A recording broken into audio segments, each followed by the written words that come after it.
Hello, friend. I'm so glad you are here.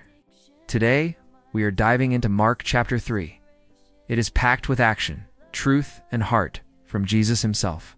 Jesus steps into the synagogue and sees a man with a withered hand. The Pharisees are watching, hoping to trap him. He asks, "Is it lawful to do good on the Sabbath days? To save life, or to destroy it?" They remain silent. Then he says, "Stretch forth thine hand," and it is healed. Crowds from everywhere rush to him, Galilee, Judea, Jerusalem, and beyond Jordan.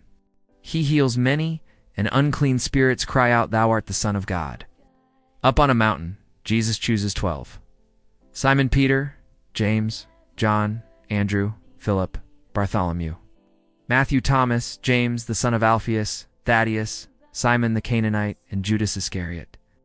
To be with him, to preach, and to have power to heal and cast out devils. But opposition comes.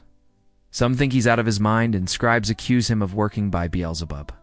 By Jesus' time, the name Beelzebub was associated with Satan, or a chief demon.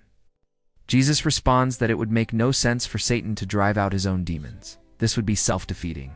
Jesus says, "If a kingdom be divided against itself, that kingdom cannot stand. No man can enter into a strong man's house, except he will first bind the strong man."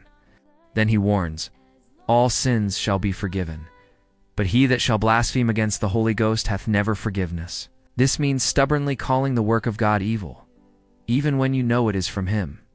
If you reject the Spirit's truth like that, you are shutting the only door to forgiveness from the inside. Finally, his family arrives, calling for him, but he says, "Whosoever shall do the will of God, the same is my brother and my sister and mother." Jesus was not rejecting his earthly family. Instead, he was expanding the definition of family in God's kingdom. This is an invitation for every believer. You don't have to be born into a certain heritage or have a specific status. Anyone who does the will of God obeys him, follows his teachings, and lives in faith, spiritually his brother, sister, and mother. It's like he's saying, if you walk with me in obedience, you're not just my follower, you're my family. Mark 3 shows us. Following Jesus means doing God's will. Living in unity and standing for truth, no matter who questions you.